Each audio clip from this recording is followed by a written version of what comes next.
guys, it's Claire, and welcome to In the Real, the podcast that provides a safe space to talk about whatever we want with absolutely no judgment. Wow, it's been a long time since I filmed. Today I have my English professor, Cara Miller, here with me. Hello. Thank you for having me. Yes, she recently just changed to Dr. Miller, which we will get into. Yep. So that's super exciting. But if you've never seen an episode of this podcast before, basically I cover 3 individual topics, which with each individual guest. First, I ask a series of specific questions to that guest. Then I will ask some rapid fire questions. And then at the end, my guest will sign a lovely plaque in the back over there. So let's get started. Once again, if you don't want to answer something, we move on. Perfect. So what was your college experience like? Like, where'd you go and stuff? I came here to Anderson University, and I decided to come here. It was kind of between here and Ball State, to be honest. I grew up in Alexandria, so this was an easy location. I'm an only child. It was nice to just be close to home, and I thought if I went to Ball State, I would end up getting in trouble. So you needed more rules. Yeah, and I mean, I was 18, so I didn't really know how expensive the college was at the time. My parents never really batted an eye at paying the tuition. And so this is where I came. I had a great experience here. This is where I met my husband. This is where I met, a lot of really good friends. And I didn't get in trouble here at all, like safe. I did some things that I'm like, oh, I did that when I was in college, and that's a story, but I didn't get into trouble. And I met, like I said, wonderful people who've still with me. I met my husband in a computer science class here, and it's kind of a funny story. Now I'm outing him because he didn't give permission for me to tell the story, but that's fine. We were in a computer science class together, and it was his major at the time. It was my minor, and he was so quiet, and that's what I think is really attractive about him. He would just sit there, and he never talked at all, and I sat catty corner behind him so that I could stare at him all that I wanted, and he didn't know. And he was, so, like I said, never said a word, and he always had like his ball cap real low, and he has kind of a darker complexion and these real dark brown eyes, and so kind of like a dark and brooding character. And I was just like, I wonder what he's thinking about. Like, I would just spend the whole class session just like, I bet he's so deep and spiritual, and what does he think about? And then like a month went by, 6 weeks went by, and the first thing I think he said to me ever was like, don't you just love that movie Dumb and Dumber? And I was like, no, like my whole my idea of him shattered. But anyway, and then we actually got to talking, and he was failing the class, and so I tutored him. Ooh. And so that was kind of my first segue into teaching, although he still failed the class, so but you can't. I don't think he was paying attention. He's not, well, he just isn't really he's not a computer science minded kind of person, so it wasn't for him. But so anyway, I had a great experience, great professors. I really feel like it launched my career forward, and then I came back to work here, so clearly that says something, right? Yeah. You had a crush on your husband? That's so cute. A deep crush, yes. I'm assuming it's still... I was dating somebody else at the time too, so it was a good thing that he was kind of a slow mover. Like, he didn't talk to me for a long time, and then, I tutored him for a while, but so you made the if first he move. had no, he eventually asked me out, but if he had asked me out too early, I would have said no, because I had a boyfriend, so it was a nice slow pace. You were like, please break up with my boyfriend. I want to date Mr. Miller. Just everything unfolded the way it needed to. It was good. I love hearing that. So, like, what dorm did you stay in? As a freshman, I stayed in Rice Hall. They don't even. Yeah. People don't live there anymore. But it's still standing. Yeah. But they have like nursing classes there. So, and all the hallways are zigzaggy. It's really hard to follow. In fact, when I first was like, oh, I'm gonna see my room for the first time, I thought, oh my gosh, I'll never get up here again by myself. That was me. I came to film camp all 3 years, and whew, I didn't know my way around. And there's 2 streets in this school. Yes, right. Yeah. Now it doesn't seem that big. No. When you come here for the first time, you're like, that's why I couldn't go to Ball State. I'll never get around. Yeah, Ball State's not that bad either. But it's huge to me. Yeah, it is. So yeah, what prompted you to get into teaching? Other than tutoring your husband, of course. Right. Well, actually, teaching wasn't really on my mind. Both of my parents were teachers, and they didn't particularly like it. In fact, my dad retired early because it wasn't for him. And so anytime I would mention teaching, or like even as a little girl and I'd pretend to teach, he'd be like, I don't want you to do that for real though. Like he was really trying to push me away from teaching. He just didn't have a good experience. So it wasn't on my mind. When I came here, I was a journalism major and I was going to go into newspaper or magazine or something. And when I graduated, I worked for kind of a second at a PR firm, and then I came right back here and I was in the publications office. So I wrote for our alumni magazine and I did ad copy, and I was the writer. I was a writer and I learned some graphic design too while I was here. And then I got my master's in creative writing just because I wanted to. That was just for me, that wasn't for teaching. I just enjoy writing and I wanted to kind of expand my repertoire and do kind of a new kind of writing. And I'd always liked creative writing, and so I did that, and it took me 2 or 3 years to get my master's. And once you get your master's, you're eligible to teach at the college level. And so there was an opening in the English department here just for an adjunct, which means that you just do part-time. Like I would do one class or something online or in person. And so I did that, and I really just did it for some extra money and maybe to get myself out of my office a little bit every day, because I had like a very much 9-to-5 type of job and I was just in my office all the time. So getting out and having a reason to kind of interact with people was nice. And then when I did it, I really liked it. I really enjoyed talking, and I just taught a freshman class. And so I really enjoyed talking to these freshmen and maybe helping some of them navigate college and what it means to be a freshman. So like teaching them the skills, but also just kind of mentoring a little bit. Like I just enjoyed all of it. And so I adjuncted for a few years and then kind of waited. Everybody in the department here, the English department, they were like, they were older at the time. And so I just was like, somebody's gonna retire soon. So I just waited, and somebody did retire, and I applied, and I just was like, always do teachers. Slid right over. I slid right over from staff to faculty, and this is my 9th year, so it's been 9 years ago. Yeah, that's crazy. To put it in perspective, you have a bachelor's, a master's, and a doctorate. That's too much school. How did you decide that that's what you wanted to do? Like you wanted to keep going back to school? Well, so one thing leads to another. So I began teaching here and then liked it and wanted to continue. Like I wanted tenure. So in order to get tenure, you have to have your terminal degree. And so for me, when I got my master's, I got an MA, not an MFA. In creative writing, an MFA is the terminal degree, but I just had an MA, the master's. And so for me to get tenure and maybe teach some upper division classes, like I like teaching freshmen, but I also like teaching older students who are a little bit more mature. And so having that variety and teaching different classes, the only way to really do that is to get your PhD. Not only did you go back to school, you went back to school, and then you went back to school. You must have really liked school. That's right. I did. I do like school. I'm a school person. I never liked school. It's just never been my thing. Yeah. I don't know. I'm good at it. I got my A's and my B's, you know, occasional I like C. reading and writing. I like discussion. I mean, that's why I'm a teacher. I like those things. Yeah, no, that's like, I was always the average student and I got my work done, but I just never enjoyed it. Like, I enjoy it now because I'm learning the things that I actually want to learn. Yeah. But just sitting in a classroom on a desk for 8 hours was never my thing. Right. And I like begged to be homeschooled so I didn't have to do that. So much nicer, let me tell you. Were you homeschooled? I was homeschooled all the way through middle school, and then high school I went half a day at Anderson High School. Okay. And I loved that. I was like, okay, I can not wake up till 9 a.m. and then go to class at 12. It was so nice. You still interacted with people. Yes. Yeah. I did a lot.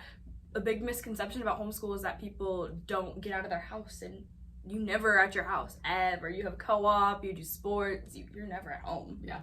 Yeah, it was great, but yeah, never liked school. It's not for everybody. Yeah. It's not for everybody, for sure. Yeah, what was it like to keep going to school while you're teaching? Because clearly you're very busy. It was awful. I do like school and I like reading and writing and doing all of those things. And so the actual coursework itself wasn't that bad, but I would put in a full day here, which, you know, I don't have like a straight 9-to-5 job anymore, but maybe I would teach 4 classes here during the day. And I started I started my PhD when my youngest was 1. So I had a 1-year-old and a 5-year-old. You're a mom too, so. And so I was still nursing sometimes when I first started, and that was hard to juggle. Like, I don't know, nursing is messy anyway, but like figuring out the schedule and things like that. So I teach a full day here. I would get my kids from Park Place. They just, were going to daycare right across the street there, and I'd take them home, and I'd meet my husband at home, and he would take over so I could go to my night classes, and then I would be out, like my night classes might last till 9 or something. And then I'd come home and try to do homework or something, and maybe you have time to sleep. A little time with my kids. Yeah, and I'm somebody who needs, like, I'm not like a normal college student who maybe goes to bed at like 2 and then No, I go to bed at like midnight. Yeah, I'm out. I have to go to bed at like 10, like or something, and so I need a lot of sleep. So I just did a lot of homework on the weekends, and I had a lot of guilt. I had guilt with my kids because I felt like I was either grading, like being an English teacher is a lot of like grading, and it's also like I bring a lot home. Like papers are long. So doing the paper grading and then doing my reading and the papers I needed for my classes that I was taking, I just felt like I was always working. And my oldest Mason at the time, maybe he was 6 or 7. He compared me to on Scooby-Doo, the one who's always on her computer. Velma. Yes. With a V, Velma? Right? Velma. One of the two. He compared me to Velma. Yeah. And I was like, I could see that. If you had glasses, I could totally see that. No, but it was like he was just making a comment for how much I was on my laptop or my computer or working. Though. When your kids notice that you're right. So I was always like, okay, well, I'll try to do better. But then so you can only like juggle so many balls in the air, so something always slides if you can't do everything to the best. You must have had you still do obviously have an amazing husband because he has to take care of your kids. Yes, so I had full support from him. Like you can't do something like that unless you have the support of your person, and I'm sure your parents helped too, obviously. My dad helped with my mom was sick, so my mom has passed away. She was sick, but she would have been 100% on board, and so my dad, for the both of them, helped pay half my tuition. It was really nice for him to support me financially. They still support us in a lot of financial ways. And my husband, like, you can say, do that, I've got your back, but then it's different in the trenches day to day to be like, I'm gonna watch the kids today, I'll make sure they get baths, make sure they do homework, right, to do the daily things, and then make sure the house is clean, make me feel guilty about it. Like he really, that's awesome. For that's years, like all you can ask for. It took me 4 years to get my PhD. Is that a long time or is that a short time? That's a short time.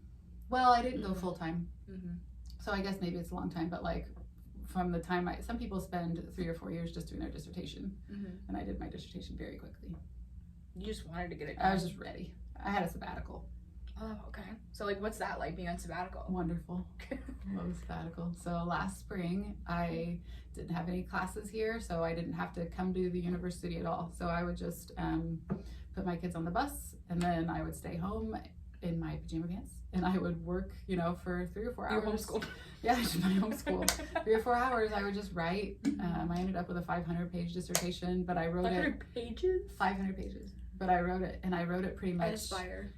From December to February, like I pretty much had it all written by then, and then submitted it to my chair, the person, my mentor or whatever, my faculty person, little by little, and I revised little by little, but and then I defended. So having more degrees, does that help like pay wise? Do they give you more money for that? So it's going to help in the long run, clearly. Right, and like you can't be full professor unless you have that degree too, and that's a pay raise I haven't even gotten yet, but once I get there I can be that. But just make sure everything with your kids is going to be taken care of later, so they don't have to worry about stuff, which is so cool. I love that. So tell me about your family. Okay, well, my husband is Garrett, and I met him here. I said that, and he's my age. And he's in IT. He works in Noblesville as an IT person. So computers and stuff? Computers and stuff. iPads. Because iPads are a big thing in all the schools. And he's a huge Packer fan, and he's a huge family man. He loves being with the boys and with his family, and so that's great. They live close. And we have 2 boys together. Mason is 10, and Clayton is 6. And they couldn't be more different from each other. They look alike, but like their personalities are so different. Mason's really careful and like almost fearful of things sometimes, and anyway, and then gets anxious or nervous. And Clayton's the opposite. Like he's full force, 100%, and he's never scared of anything. And so he's gonna be president. I don't know. I've said in class a bunch of times that he Yeah. falls down the stairs almost every day. That's still true. And then he bounces back up like he's like a puppy. He's like my little puppy, and I'm like, "Are you okay?" Yes. And then he runs away.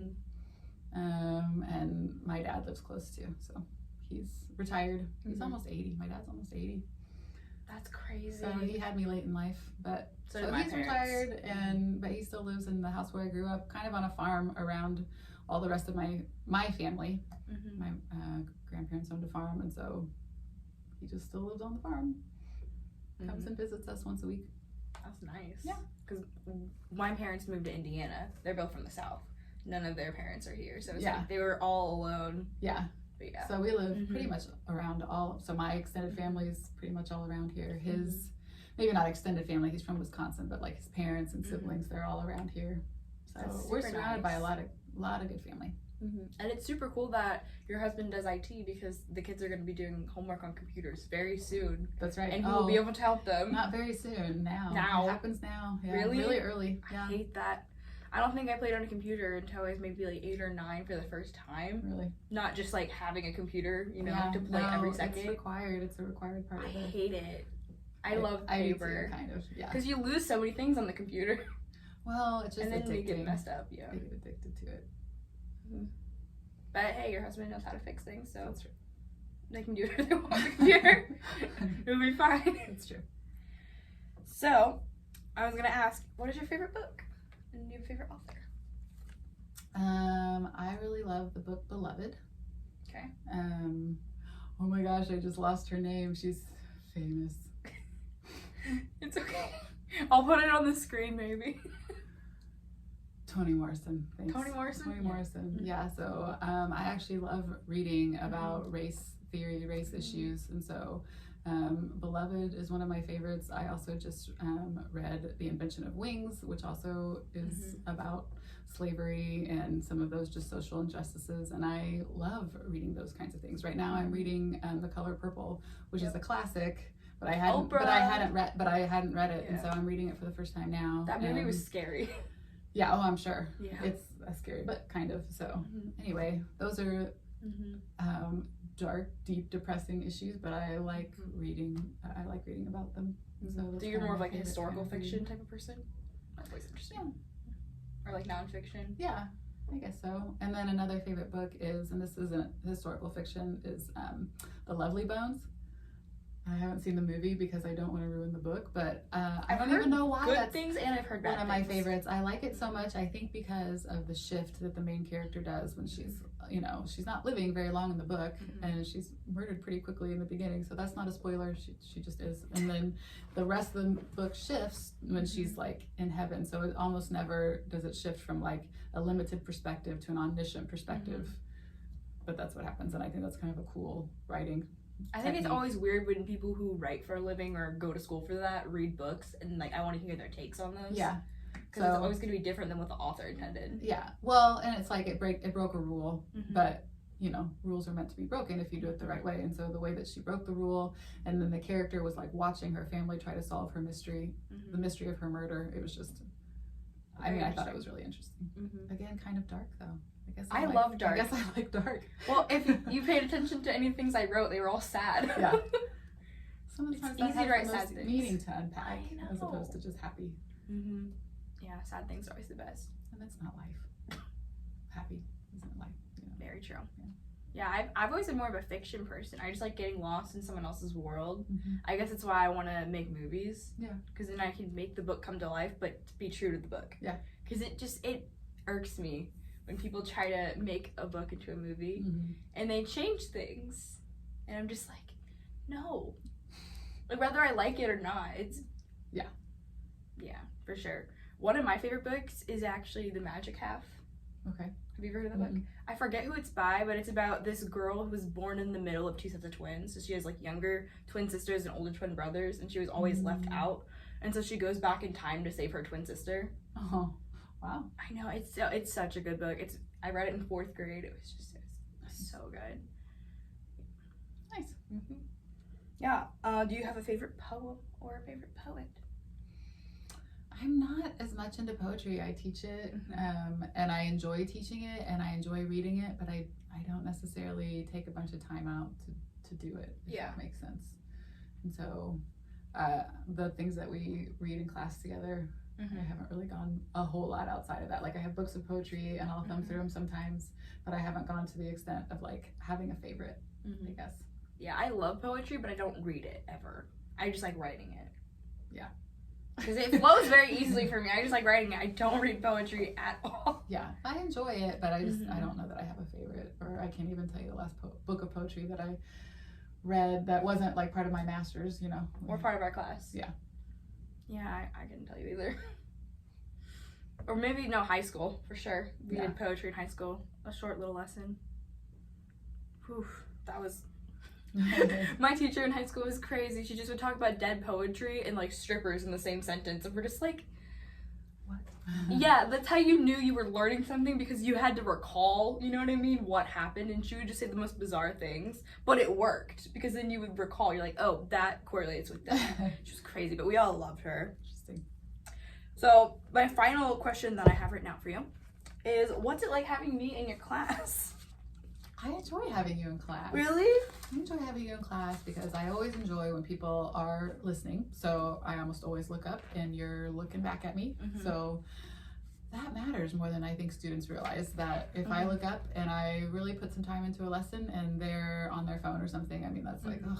I definitely have those moments in class, and I feel really bad everybody about that. does, but so you're almost always paying attention. If I ask a question, you're almost always ready to participate, and you're not afraid to push back a little bit, and I don't mind that. You know, if like I give out an idea and you're like, I think the total opposite thing, I think that's interesting. That's what makes an interesting class. And so I'm just always used to having different opinions than most people, and I'm not afraid to share them, because if someone's gonna say dumb stuff, it better be someone comfortable saying dumb stuff. So I'll just say it, you know, and people can take it how they want to take it. But so I enjoy that. I can almost always count on you to help keep a conversation going. Yay, I love that. Okay, so we're moving into the second segment of the show, where I'm gonna ask you some rapid fire questions. Just say the first thing that pops in your head. Okay, I'm not good at this. It's okay. Favorite color? Green. Favorite movie? I know, it's not fair. Elf is what came to mind, because we're watching Christmas. We're already watching Christmas stuff, so. Didn't you say that you watch I'm not that even every sure year? that's my favorite movie ever, though. You think my about favorite Christmas movie. Elf. Do you think that's your favorite movie of all time? No. I don't think it's my favorite movie of all time. No. You can think about this one. This is a very important question. Is it? Yeah. Oh no. Because I love movies. Movies are my life. Oh no. I'll give you a second chance.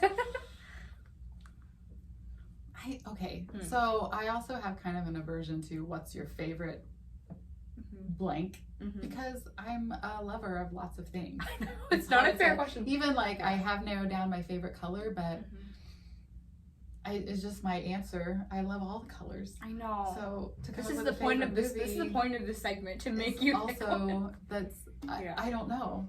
Okay, we'll move on then. What did you eat for breakfast? I haven't eaten today. Me either. But I woke up at 2 a.m. and I heated up a piece of pizza. You really are living that I had a college Twix on my way upstairs out of my kids' candy bowl. That's what the parents are there for. They're supposed to check the candy. Yeah. What is the first song that pops in your head? Do a diddy diddy dum diddy do. Okay. Name of your first pet. Butterscotch. What was it? A mutt. We got a dog. Pound. Okay. Oh yeah, sorry, a dog. Yeah. I feel like most people have dogs. A dog. Yeah. He was a mutt. He was the best. I love that. Best childhood memory. My mom, who I miss terribly, used to take me every day to go swimming next door at my grandma's house. So her whole family lived very close in this like kind of 1 square mile block. And so we would walk down every day with our towels and we'd go swimming and we'd race and do stuff, you know, picnic maybe. And I mean, that's not one memory, that's like a daily repeated thing every summer. But yeah, that's what comes to mind. That's sweet. Biggest fear? That something will happen to my children. I feel like every parent says that. And like, you never know until you like have your own kids. That I worry. it's crazy how I may be a worrier anyway, Yes. but I will spend time worrying about things that are ridiculous that could never happen. But like a shark coming into the it almost preschool. makes me feel better. Like I worry about the stairwell coming up to the 3rd floor, but like the stairwell in the corners.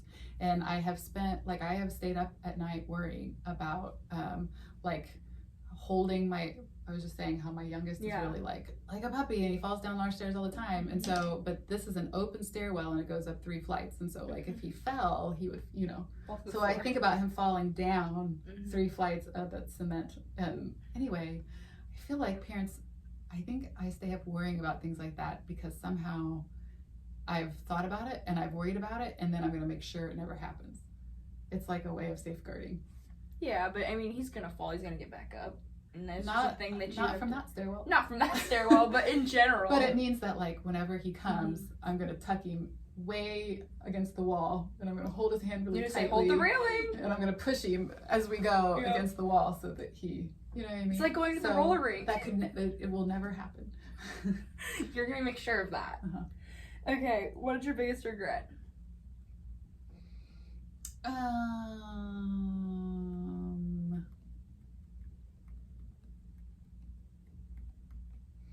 I don't know. That's a hard one. Like I was just talking about how I feel like I wasn't always, when I was in graduate school, maybe I haven't always 100% been like in the moment with my kids. And so, but it was and it's done so now. It's a regret for sure. I wish I had done it better, I mean, I feel some like of those moments. you definitely did the right thing because in the long run, it's going to be very helpful. Yeah, and now you're going to spend. And I'm super plugged in now. There was just a year where it was difficult, a couple of years. Yeah, that sucks. What is your midnight snack of choice? Peanut butter. I agree. I don't know why I did pizza last night. I regretted it. That was a regret. I feel like the regrets usually the small things. I had heartburn and I have a cold. Which just kind of came on last night, and so then I had to breathe with my mouth open, and I could I hate it. Smell the pizza. Because then it makes your throat hurt. But if you breathe through your nose when it just stops unstopping up, it's very hard to breathe through. It hurts. It hurts. It's like it burns. That's how it felt last night. I hate that. Everyone can agree with that one. What was your worst subject in school? My worst subject? Government and history and stuff like that. Clearly you didn't have Dr. Rogers as a teacher. Or did you? I didn't have her. No, I had Murphy. And he was great. Yeah. Like, I'm a good student, and I know how to pass a class. I know how to get an A in the class, but it just was never my... Yeah. It wasn't ever something that stuck. And so, like, even now, if we talk about history... But now you love historical fiction. I'll have, like, vague notions of things, but it won't be, like, really concrete. Yeah. I was like that with math. Yeah. It's just never my thing. Yeah. And I actually like math. I'm an English teacher in homily. I like math. Interesting. Say something in another language. Oh, me llamo Cara. That pronunciation, though. Donde está la biblioteca? You going to the library? Where is the library? Where is the library? Oh, you didn't say donde está. Okay. Are you satisfied with your episode? Yes. It was fun. Yay! All right, we move into the last part. You have to sign the plaque. You might recognize some names on there. I was looking before, but people with their handwriting. Ian Lane. That's Ian Lane. He went here. No? No.